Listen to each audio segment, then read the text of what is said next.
നഗരസഭയിലെ ദമ്പതികൾക്ക് നിർമ്മിച്ചു നൽകിയ വീടിന്റെ ഗൃഹപ്രവേശനം നടത്തി. വീടു താമസം വാർഡ് കൗൺസിലറും നഗരസഭാ പ്രതിപക്ഷ നേതാവുമായ KP ഉദയൻ നിലവിളക്ക് കൊളുത്തി ഉദ്ഘാടനം ചെയ്തു. 28-ാം വാർഡിൽ പുത്തംപള്ളി പ്രദേശത്ത് നളന്ദ ജംഗ്ഷനിൽ ചന്ദ്രൻ ജാനു ദമ്പതികൾക്കാണ് വീട് നിർമ്മിച്ചു നൽകിയത്. മാസങ്ങൾക്ക് മുൻപാണ് മഴയത്ത് ഇവരുടെ വീട് തകർന്നു വീണത്. അന്നു തന്നെ കുടുംബത്തെ മറ്റൊരു വീട്ടിലേക്ക് മാറ്റി താമസിപ്പിക്കുകയും കുടുംബത്തിനു വേണ്ട എല്ലാ സഹായങ്ങളും ഉറപ്പു നൽകുകയും ചെയ്തു. ആരോഗ്യ അവശത മൂലം ചന്ദ്രന് പണിക്ക് പോകുവാൻ കഴിയാത്ത അവസ്ഥയിലാണ്. ജാനു പ്രദേശത്തെ വീട്ടുജോലികൾക്കുമാണ് പോയിരുന്നത്. വലിയ സാമ്പത്തിക പ്രയാസങ്ങൾ നേരിടുന്ന കുടുംബം വീട് തകർന്നു വീണതോടെ ആകെ പ്രയാസത്തിലായി.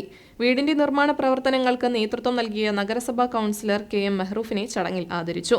മുൻ കൗൺസിലർ ശൈലജ ദേവൻ, ബാലൻ വാർനാട്ട്, കണ്ണൻ അയ്യപ്പത്ത്, ജയൻ മനയത്ത്, EP സുരേഷ്, KP മനോജ്, ശങ്കരൻ ഉണ്ണി, PR ഉണ്ണി, C ജഗദീശൻ എന്നിവർ സന്നിഹിതരായിരുന്നു.